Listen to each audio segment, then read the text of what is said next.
Stop living paycheck for paycheck and start profiting from sports betting. If you are ready and dedicated to become a winner, let's crack on with today's upload. While most punters want to bet on the bigger games, the bigger profits can be made in the smaller leagues. Let me explain how. To make following easier, I've done this in a presentation format, so let's make you sharper at football betting. The content table that we're going to be covering today is we're going to be talking about why you should be doing this, finding your own bets. We're going to discuss the league size and how important it is to understand for liquidity purposes. I'm going to show you how to source information. I'm going to share with you some reference websites. We're going to talk through the metrics, and finally is the proofing. Before we get down to the nitty-gritty, if you do like our videos and do benefit from them, please consider subscribing to our YouTube channel and giving this video a like. First things first, and that's going to be a reality check. If you are doing match betting, arbitrage or value betting, you are going to be limited. I mean, you're always going to be relying on third-party betting accounts, and we need to take you further than that. Originators, people finding their own bets, have longevity, and the reason for this is quite simple. They don't need soft books. They can bet through Asia or with the betting exchanges. More importantly, you'll have control of your own destiny, just like Tony Bloom, a billionaire through betting.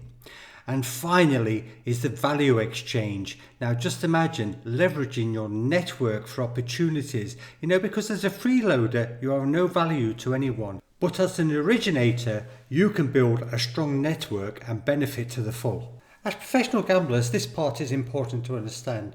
That is, big leagues have big limits. However, they have low margins. The market is much harder to beat. So just for example, like in the English Premier League, a top professional punter would be happy with making 2 to 3% over the course of the year. Lower leagues, on the other hand, you can get big margins out of them, but you're going to get much lower stakes. It's going to be lower liquidity. That is just the point of when you're betting in Asia or on the exchanges. That's the reality of it. So just to give you a few examples, top tier sport like EPL, Spain La Liga, Italy Serie A, you'd get 50 to 200,000 down without moving the line on the day itself. Now tier 2 would be slightly less, you'd probably even be able to get up to 40,000 like on France La Liga or the Europa League. Some of the other leagues there, what I mentioned, probably 20,000 without moving the line. Tier 3, it's going to become a little bit more challenging, but I can usually get sort of 10 to 12,000 down on maybe Belgium Jupiler, but that's going with the off-market bookmakers as well. Swiss Super League, Germany 2, Portugal Premier, which I don't touch, Sweden Allsvenskan.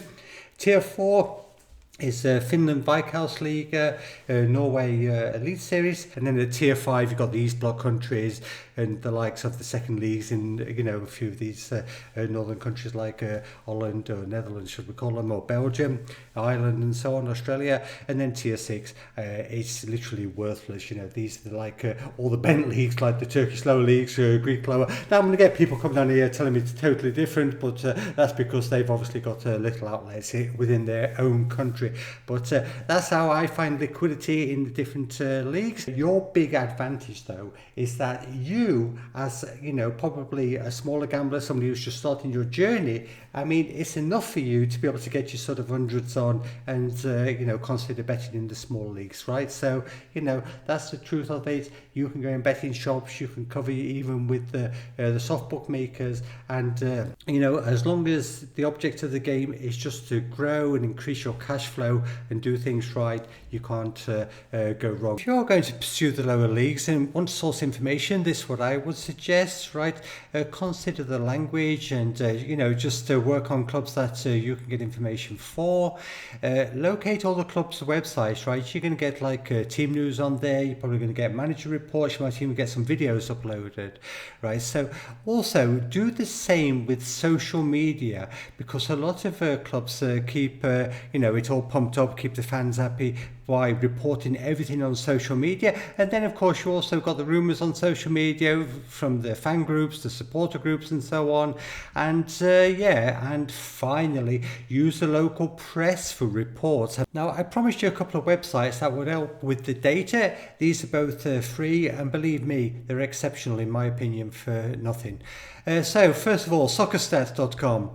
Let's just have a quick look. I mean, on the left hand side you can see the leagues. Now literally they've got every league in the world there, but let's just have a look at go through this one by one. You can see the orange line there, right? That's pointing to games played. So you can see in Albania there's been 45 games played. Now the blue line just before that is actually how much of the season's been completed, and obviously the stats, you have to actually click on that and then another box would open, right? So let's move on to the second one. That's the amount of home wins, draws and away wins. So you can see that is 42%, 36% and 22% should I say. And then the amount of goals scored on average per game in that league, right? So as you can imagine, with Albania not much happening, 211, Algeria 188. If we go a bit further down and we go to Argentina, La Liga Professional, you can see the average goals per game are 2.08. Now we can do this again. We can go to HG and AG, that is home games and away games. Now the good thing about this is that you can see the difference in how many goals the home team is scoring and how many goals the away team is averaging. It just gives you an idea of the home strength of a team. So if we looked in Algeria U21 for example, it's 1.56 to 1. So you can say literally the season is ended and it's 0.56 goal advantage for the home team, right? So that's how you would use that to analyze the game. And then you've got over 1.5 goals, over 2.5 goals and over 3.5 goals. So you can just see them for yourself, work that out. You'll see when you're on the website yourself and doing some exploration. And then finally on the right hand side is the both teams to score. What I find interesting is that the low scoring leagues, both teams to score are higher than the plus 2.5 goals, right? You can see there's a couple of examples. Algeria League 1 is 1.88 and both teams to score is 40% and over 2.5 goals only 35%. You can go down to Argentina B. It's another low scoring league with 2.06 goals per game. 36% of the matches have finished over 2.5 goals, but 44% of the matches finish with both teams to score. So that also suggests to you, that there's quite a few draws. And you can see that if you just work back into the middle there, and you see that there was 32% draws in that league, right? So that's something to take into consideration. This is, like I say, it's got literally every league. It's all alphabetical. Belgian Pro League there, which I like. It tells you the stats there. It gives you a quicker overview. And then, of course, you've got England 1, 2, and the national leagues. You can click through all of these. You've got the Premier Leagues. You've got all the Mickey Mouse leagues. And another couple of leagues that I like betting on is the Sweden League, what we mentioned before, and the Swiss Super League. Now, if you see on the right hand side, we've got the red marker, it says stats. If you click that, another box opens, and there you go. These are the stats that you would be seeing. The next fixtures that are coming up and the results of the last game. You can also see at the bottom, you could click on those, each of those tags, all matches, surprise levels, results filter, corner stats and running, so on. So, you can gather a lot of information from this website. There's the league table itself. It shows you how points per game. It shows you the last 8 points per game and so on, right? Just read through that, like I say, yourself again.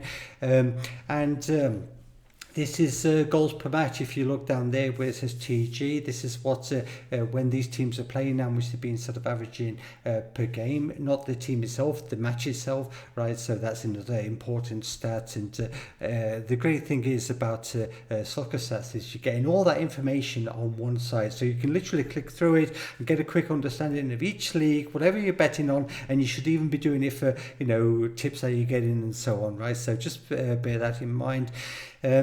yeah, I mean, this is literally the last thing we want to show you on this one. It's the half-time scores, and on the right-hand side is the most common scores. You know, the 1-0 is 15% of the time.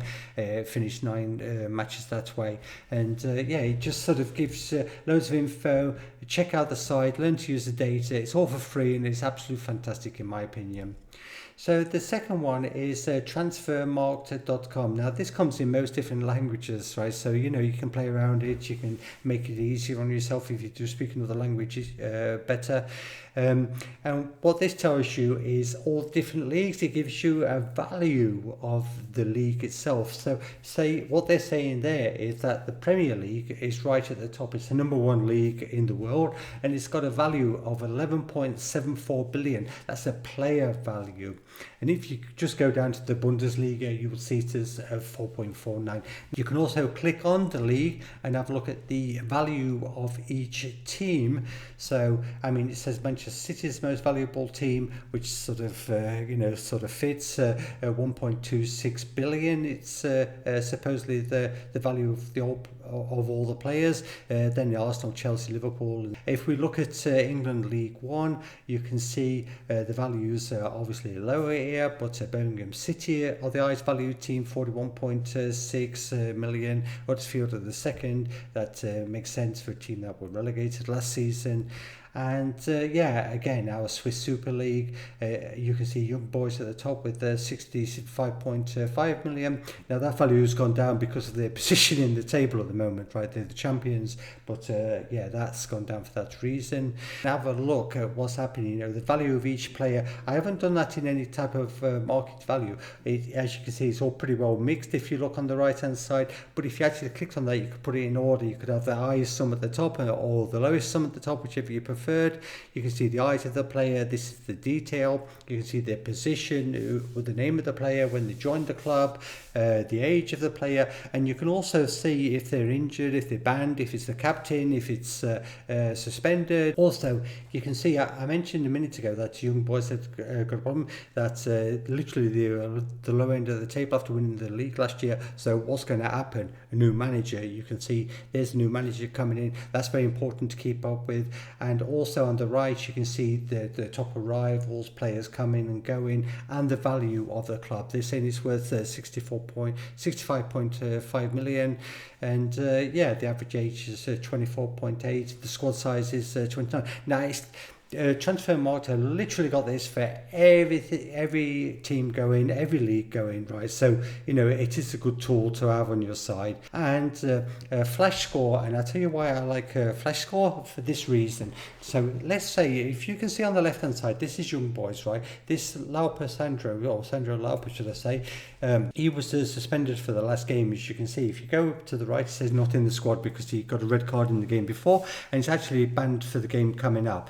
But you can just see his effects, you know, how the team performs by opening the box there, the squad box, and clicking on the player, and you can see how the team performs with or without that person. And it teaches you how to evaluate a team pretty quickly, you know, or at least how the player fits into their team, right? So you've got a lot of information there, and it is quite valuable. So let's quickly go through the metrics that you're going to have to research. The first one is team news. You know, you're going to have to try to figure out who's going to be the starting 11. So follow the process, look through the website, social media, Transfermarkt, and just basically figure out the value of any missing players to that team, you know, how it's going to affect their performance. You will need to analyze the data, so start looking through websites, look at the XG, you know, XG for, XG against, that's expected goals. You can get this through Soccerstats.